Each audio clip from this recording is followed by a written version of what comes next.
एक नगर में भगवान शिव का भव्य मंदिर था, जहाँ हर वर्ष दूर दूर से भक्तजन शिव जी के दर्शन के लिए आते थे। श्रावण का महीना था। दूर दूर से कांवड़िए कांवड़ लेकर भगवान शिव को जलाभिषेक करने आए थे। मंदिर का परिसर भक्तों की भीड़ से भरा हुआ था। तभी अचानक आकाश में बिजली कड़की और सोने का एक थाल। उसी के साथ एक भविष्यवाणी हुई कि जो कोई भी भगवान शिव का सच्चा भक्त और प्रेमी होगा, उसी को यह थाल मिलेगा। मंदिर के परिसर में उपस्थित सभी लोगों ने यह भविष्यवाणी सुनी। धीरे धीरे सभी लोग इकट्ठे हो गए। जो लोग मंदिर की व्यवस्था देखते थे, उन्हें तो पूरा विश्वास था कि यह थाल हमें मिलेगा, इसलिए वे आगे जाकर खड़े हो गए। सबसे पहले एक पंडित जी आए और बोले, देखिए, मैं प्रतिदिन भगवान शिव का अभिषेक करता हूँ, अतः मैं ही भोलेनाथ का सबसे निकटतम प्रेमी और भक्त हूँ, इसलिए थाल मुझे मिलना चाहिए। इतना कहकर पंडित जी ने थाल उठाया। जैसे ही पंडित जी ने थाल उठाया, वह थाल पीतल का हो गया। यह देखकर पंडित जी बहुत लज्जित हुए और थाल वापस रखकर वहां से निकल गए।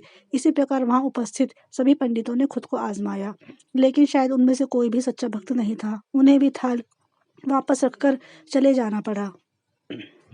इसके बाद उस नगर के राजा का आगमन हुआ। राजा साहब आगे आए और बोले, मैंने महादेव के मंदिर में बहुत बड़ी राशि दान दी है, इसलिए यह थाल मुझे मिलना चाहिए। इतना कहकर राजा साहब आगे बढ़े और थाल उठाया। जैसे ही राजा ने थाल उठाया, थाल तांबे का हो गया। यह देखकर महाराज भी लज्जित हुए और थाल वापस रखकर एक तरफ जाकर खड़े हो गए। इसके बाद इसी तरह एक से बढ़कर एक दानी, महात्मा और भक्त पधारे, लेकिन किसी के हाथ में थाल पीतल का हो गया तो किसी के हाथ में तांबे का हो गया, लेकिन सोने का नहीं रहा। तब लोगों को पता चला कि हम में से कोई भी सच्चा भक्त नहीं है। उसी समय एक किसान का आगमन हुआ।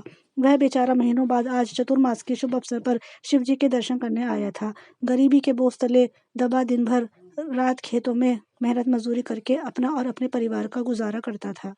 अभी रास्ते में आ ही रहा था कि कोई भिखारी मिल गया। कुछ मांगने लगा तो किसान को दया आ गई। अपने खाने के लिए जो खाना लाया था, वह उसने भिखारी को दे दिया। थाल के बारे में इसने भी सुना था, लेकिन उसने इस पर कोई और ध्यान नहीं दिया।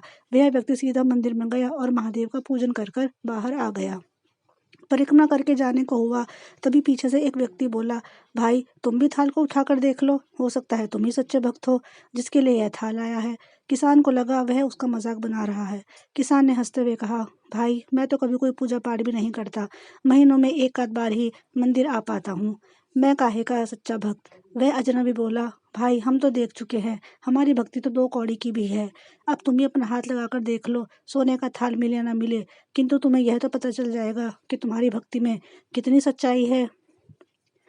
लोगों के बहुत आग्रह करने पर आखिर भोले भाले किसान ने जाकर थाल उठा ही लिया। जैसे ही उसने थाल उठाया, लोगों के आश्चर्य का ठिकाना नहीं रहा। सोने का थाल रोशनी से चमचमाने लगा।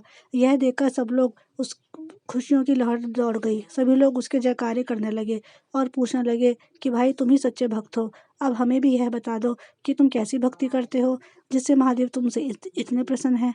तो किसान बोला, भाई, मैं कोई भक्ति नहीं करता, मैं केवल दिन रात खेतों में काम करता हूँ और थोड़ा समय निकालकर जरूरतमंद लोगों की मदद करता हूँ। इसके अलावा कोई विशेष कार्य नहीं करता। लोग पूछने लगे, तुम लोगों की मदद क्यों करते हो? हंसते हुए किसान बोला, आनंद। दूसरों के चेहरे पर मुस्कान देखकर मुझे जो आनंद और खुशी होती है, उसे मैं शब्दों में बयां नहीं कर सकता। शायद यही कारण है कि महादेव मुझसे प्रसन्न है। तो दोस्तों, उम्मीद करती हूँ आपको आज की मेरी ये कहानी भी पसंद आई होगी। धन्यवाद।